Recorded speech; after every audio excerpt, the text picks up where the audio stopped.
recognize the importance of a flexible EUS-FNA needle that provides diagnostic tissue with ease. However, is a thin needle that provides an answer at rapid on-site evaluation proficient at collecting enough material for cell block and ancillary testing? Hello, I am Shantel Hebert-Magee, Director of Academic Pathology at the Center for Interventional Endoscopy at Florida Hospital, Orlando, Florida. The 25-gauge EUS-FNA needle, good for on-site but poor for off-site evaluation.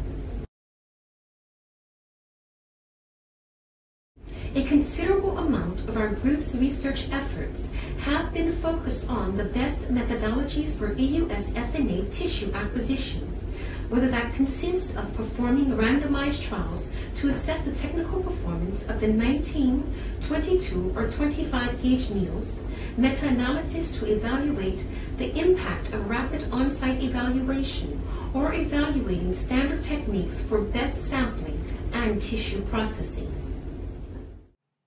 Rapid on-site evaluation provides immediate gratification, often answering the age-old question whether the lesion is malignant or benign. However, we are in the day of personalized medicine. Ancillary testing is often warranted for confirmatory diagnoses, with additional testing for predictive and prognostic markers. Good material obtained by EUS-FNA for cell block can provide the answers needed to provide optimal therapy and determine the best course of action, making endoscopic fine needle aspiration a game changer.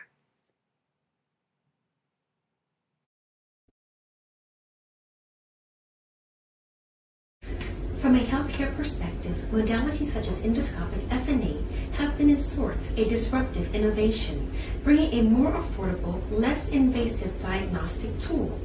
Consequently, a recent study has shown that tissue acquisition in pancreatic diseases by EUS-FNA in the U.S. has increased nearly 70%, while the use of surgical biopsies declined by nearly half.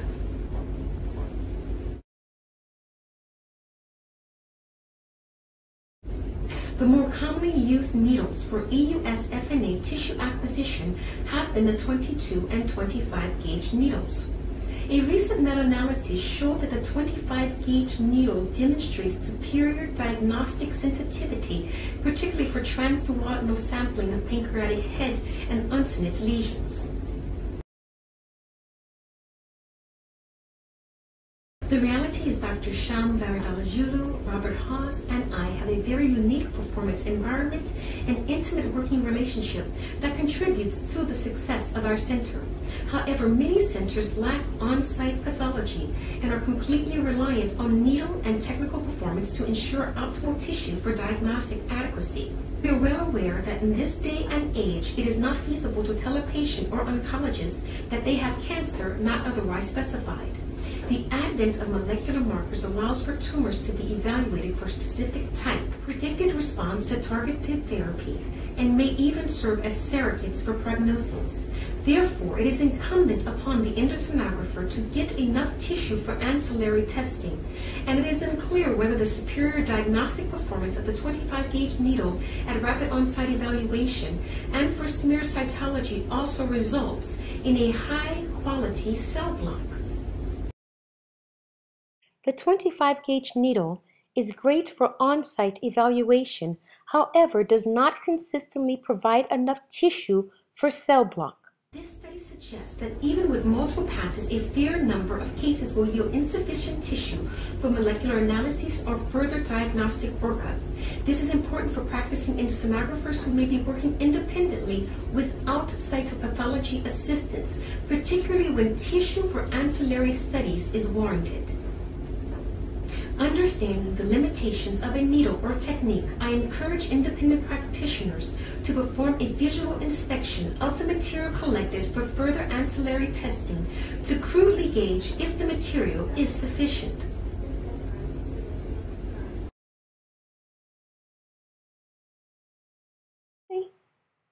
Gentle agitation of the tube would allow you to visualize tissue fragments. Alternatively, the aspirate can be placed onto a slide for visualization before entry into the specimen container. In addition, it may be helpful to know the tissue processing technique that is used to make cell blocks in one's institution.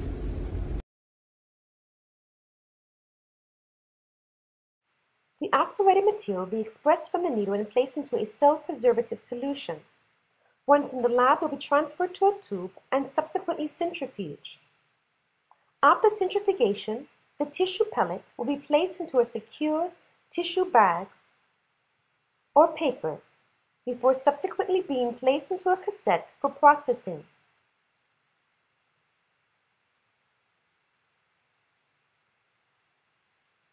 After processing, the tissue will be embedded in wax, and upon hardening, sections will be cut and placed onto a clean glass slide.